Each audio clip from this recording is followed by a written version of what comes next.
Hello viewers, నేను doctor Sumeena, fertility consultant and gynaecologist, Fertilika IVF, Hyderabad. చాలామంది గర్భిణీ స్త్రీలు ప్రెగ్నెన్సీ టైంలో పని చేయవచ్చా, జాబ్కి వెళ్ళవచ్చా, లేదా జాబ్ మానేయాలా అని అడుగుతూ ఉంటారు. దీని గురించి ఇవాళ మాట్లాడుకుందాం. ప్రెగ్నెన్సీ అనేది జబ్బు కాదు. ప్రెగ్నెన్సీ కూడా ఒక నార్మల్ ఫిజియోలాజికల్ స్టేట్. కాబట్టి ప్రెగ్నెన్సీ టైంలో ఒకవేళ మీ హెల్త్ కనుక సహకరిస్తే మీరు తప్పకుండా జాబ్ చేయవచ్చు. సో ఈ జాబ్స్ కూడా అందరివి ఒకేలాగా ఉండవు. మీరు డెస్క్ జాబ్ చేస్తుండొచ్చు, వర్క్ ఫ్రమ్ హోమ్లో ఉండొచ్చు, మీరు హౌస్ వైఫ్స్ అయి ఉండొచ్చు, లేదా కొంతమంది physically demanding jobs like police డిపార్ట్మెంట్లో కానివ్వండి, ఆర్మీలో కానివ్వండి వర్క్ చేస్తుండొచ్చు. కొంతమందికి ట్రావెలింగ్ జాబ్స్, అంటే జాబ్ పరంగా వాళ్ళు చాలా మార్కెటింగ్ లాంటి డిపార్ట్మెంట్లో ఉన్న వాళ్ళు చాలా ట్రావెల్ చేయాల్సి ఉంటుంది. కాబట్టి అందరి జాబ్స్ని ఒకేలాగా చూడలేము. అదేవిధంగా ప్రతి ప్రెగ్నెన్సీ కూడా ఒకే విధంగా ఉండదు అండ్ ప్రతి ఒక్కరి హెల్త్ కూడా డిఫరెంట్గా ఉంటుంది. కాబట్టి దీనికి డైరెక్ట్గా ఒక్క ఆన్సర్ అని ఇవ్వలేము. ముఖ్యంగా మనం గుర్తుపెట్టుకోవాల్సింది మీ హెల్త్ ఎట్లా ఉంది, అట్లాగే మీ బాడీ మీకు సహకరిస్తుందా, కోఆపరేట్ చేస్తుందా అనేది చూసుకుంటూ ఉండాలి. ఇందులో మనం ముఖ్యంగా ఫస్ట్ 3 monthsలో చూసుకుంటే, ఈ 3 monthsలో కాస్త వామిటింగ్స్ ఎక్కువగా ఉండడము, వీక్నెస్, కళ్ళు తిరగడము, ఇటువంటి సిమ్టమ్స్ చూస్తాము. సో ఈ సిమ్టమ్స్ కనుక మీకు మెడిసిన్స్తో లేదా చిన్న లైఫ్ స్టైల్ చేంజెస్తో కంట్రోల్లో ఉన్నట్టయితే మీరు మీ జాబ్ని హ్యాపీగా కంటిన్యూ చేయవచ్చు.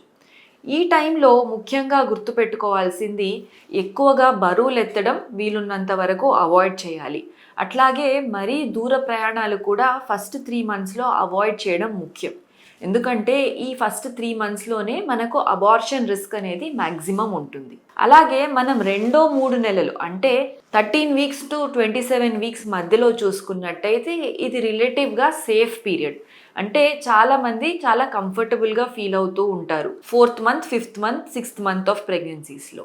ఈ టైంలో మీరు మీ జాబ్ని కంఫర్టబుల్గా కంటిన్యూ చేయవచ్చు. ఇందులో ముఖ్యంగా గుర్తుపెట్టుకోవాల్సింది, ఒకవేళ మీది డెస్క్ జాబ్ అయితే కంటిన్యూస్గా కూర్చోకండి. ప్రతి 2-3 hours ఒక చిన్న బ్రేక్ తీసుకొని కొంచెం లెగ్స్ స్ట్రెచ్ చేసుకోవడము, బాడీ స్ట్రెచ్ చేసుకోవడము ఇంపార్టెంట్. అట్లాగే ప్రతి 2-3 hours సఫిషియెంట్గా వాటర్ తీసుకోవడము అండ్ చిన్న స్నాక్స్, అంటే ఓన్లీ బ్రేక్ఫాస్ట్, లంచ్, డిన్నర్ లాగా కాకుండా మధ్యలో బిట్వీన్ మీల్స్ కూడా అట్లీస్ట్ సమ్ ఫ్రూట్ కానివ్వండి, కొన్ని నట్స్ కానివ్వండి, డ్రై ఫ్రూట్స్ కానివ్వండి తీసుకోవడం ద్వారా బాడీ యాక్టివ్గా ఉంటుంది.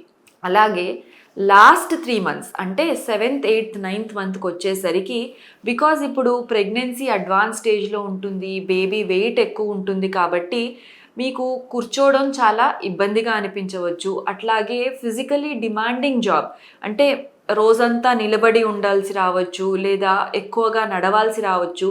ఇటువంటివి కొంచెం డిఫికల్ట్ అనిపిస్తాయి. ఒకవేళ మీరు చాలా ఎక్కువగా అలసిపోతున్నాము, లేదా కళ్ళు తిరుగుతున్నట్టు అనిపిస్తున్నాయి, బేబీ పొట్టంతా టైట్గా ఉంది, మూమెంట్స్ తక్కువగా ఉంటున్నాయి, ఇటువంటి సిమ్టమ్స్ ఏవైనా ఉన్నా, లేదా మీ ఈ లాస్ట్ 3 monthsలో బీపీ పెరుగుతోంది, లేదా అబ్డామిన్ టైట్ అవుతుంది, ప్రీటర్మ్ రిస్క్ ఉంది, లేదా బ్లీడింగ్ లాంటి సిమ్టమ్స్ ఉన్నాయి అంటే తప్పకుండా ఈ టైంలో రెస్ట్ తీసుకోవడం ఎంతో ముఖ్యం. కాకపోతే చాలామందికి లాస్ట్ 3 monthsలో కూడా ప్రెగ్నెన్సీ కంఫర్టబుల్గానే ఉంటుంది. అటువంటి సమయంలో మీరు 8th month వరకు కూడా పని చేయవచ్చు. కొంతమంది డెస్క్ జాబ్ చేస్తున్న వాళ్ళు ఆల్మోస్ట్ డెలివరీ ముందర రోజు వరకు కూడా వర్క్ చేస్తూ ఉంటారు. సో ఇందులో ముఖ్యంగా మనం గుర్తుపెట్టుకోవాల్సింది, ప్రతి ఒక్కరి జర్నీ డిఫరెంట్గా ఉంటుంది. ఒకవేళ మీకు ప్రెగ్నెన్సీ ఈజీగా మేనేజ్ అవుతుంది, బాడీ హెల్దీగా ఉంది, బేబీ గ్రోత్ బాగుంది, బీపీ, షుగర్, థైరాయిడ్ అన్నీ కంట్రోల్లో ఉన్నాయి అంటే మీరు తప్పకుండా జాబ్ కంటిన్యూ చేయవచ్చు. ఏ హై రిస్క్ ఫ్యాక్టర్ ఉన్నా, అంటే ఈజీగా అలసిపోవడము, కాళ్ళలో వాపు రావడము, బీపీ ఎక్కువ అవ్వడము, బ్లీడింగ్ లాంటి సిమ్టమ్స్, పొట్టంతా టైట్గా అనిపించడము, ఇటువంటి సిమ్టమ్స్ ఉన్నప్పుడు డెఫినెట్గా రెస్ట్ తీసుకోవడం మంచిది. మీకు దీని గురించి ఇంకేదైనా డౌట్స్ ఉన్నా తప్పకుండా మమ్మల్ని సంప్రదించండి. Thank you.